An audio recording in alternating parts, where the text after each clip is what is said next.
হরি ওম নমঃ শিবায়। ওম নারায়ণং নমস্কৃত্যং নরং চৈব নরোত্তমং দেবীং সরস্বতীং ব্যাসং ততো জয়মুদীরয়েৎ। আদ্যাস্তোত্রম। ওং আদ্যায় নমঃ। শৃণু বক্ষ প্রবক্ষ্যামি আদ্যাস্তোত্রং মহাফলম যঃ পঠেৎ সততং ভক্তা স এব বিষ্ণুবল্লভঃ। মৃত্যুর্ব্যাধিভয়ং তস্য নাস্তি কিঞ্চিৎ কলৌ যুগে। অপুত্রা লভতে পুত্রং ত্রিপক্ষং শ্রবণং যদি। দ্বৌ মাসো বন্ধনান্ মুক্তি বিপ্রবক্ত্বাৎ সুতং যদি। মৃতবৎসা জীববৎসা সন্মাসং শ্রবণং যদি। নৌকায়াং সংকটে যুদ্ধে পঠনাজয়মাপ্নুয়াৎ। লিখিত্বা স্থাপয়েৎ গেহে নাগ্নিচৌরভয়ং ক্বচিৎ। রাজস্থানে জয়ী নিত্যং প্রসন্না সর্বদেবতাঃ। ওং হ্রিং ব্রহ্মাণি ব্রহ্মলোকে চ বৈকুণ্ঠে সর্বমঙ্গলা। ইন্দ্রাণী অবরাবত্বাম্বিকা বরুণালয়ে যমালয়ে কালরূপা।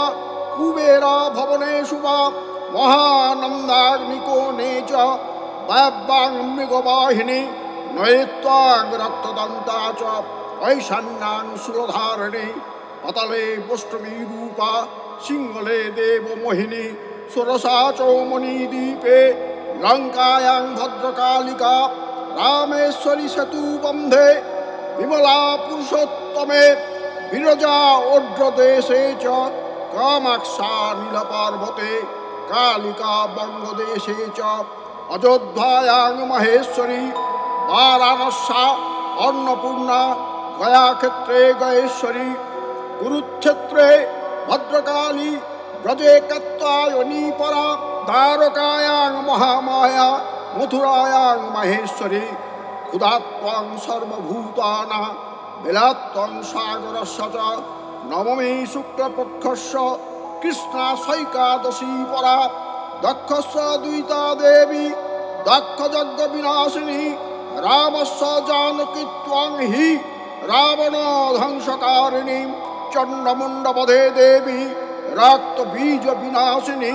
নিশুম্ভ শুম্ভ মথনী মধু কৈটবঘাতিনী। বিষ্ণুভক্তা প্রদা দুর্গা সুখদা মোক্ষদা সদা। আদ্যাস্তমিদং পুণ্যং যঃ পঠেৎ সততং নরঃ। সর্বজ্বরভয়ং নস্যাৎ সর্বব্যাধি বিনাশনম। কোটিতীর্থফলং তস্য লভতে নাত্র সংশয়। জয়া মে চাগ্রতঃ পাতু বিজয়া পাতু পৃষ্ঠতঃ। নারায়ণী শীর্ষদেশে সর্বাঙ্গে সিংহবাহিনী। শিবদূতি উগ্রচণ্ডা প্রত্যঙ্গে পরমেশ্বরী। বিশালাক্ষী মহামায়া কৌমারী শঙ্কিনী শিবা।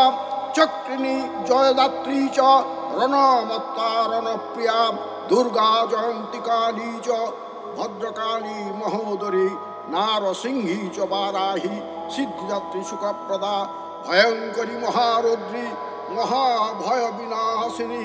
এতে ব্রহ্মা জামলে ব্রহ্মা নারদ সংবাদে আদ্যাস্তোত্রং সম্পূর্ণম। ওম যদস্করং পরিভ্রষ্টং মাত্রাহীনং চ যদ ভবেৎ পূর্ণং ভবতু তৎসর্বং তৎপ্রসাদাৎ মহেশ্বরী। হে ভক্তগণ, এতক্ষণ আদ্যাস্তোত্রম আপনারা শুনলেন। আদ্যাপীঠের এটি মহামন্ত্র বা দীক্ষা মন্ত্র। আমরা মায়ের পুজো করি, মায়ের কাছে যাই, আমরা আমাদের দুঃখের কথা জানাই, কিন্তু আমরা কোনোদিন তো বলি না যে মা তুমি খাও, তুমি পড়ো, তুমি সুখে থাকো, তোমার জয় হোক। এ কথাটা আমরা মায়ের কাছে বলি না, শুধু চাই। তাহলেও মা না চাইতেই আমাদের সব কিছুই দিয়েছেন। এখন যে আদ্যাস্তোত্র পাঠ করলাম, এই আদ্যাস্তোত্র এবং আদ্যাপীঠের যে মূর্তি রয়েছে সেই মূর্তি রহস্য আপনারা অনেকেই হয়তো জানেন না বা উপলব্ধি করার চেষ্টা করেন না।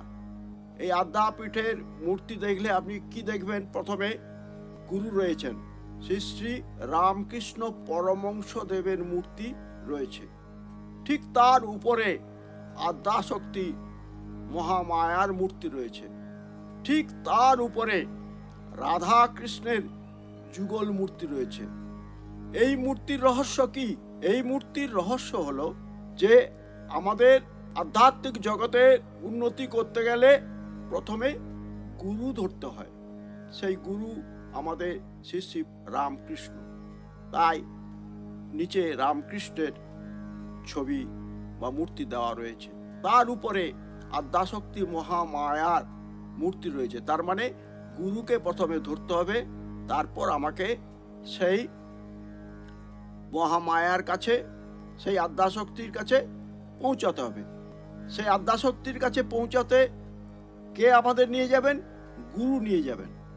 যেই আমরা আদ্যাশক্তির কাছে পৌঁছালাম, তার উপরে রাধাকৃষ্ণের এই যে যুগল মূর্তি, এই যে রাধাকৃষ্ণের যুগল মূর্তির অর্থ হচ্ছে প্রকৃত প্রেম।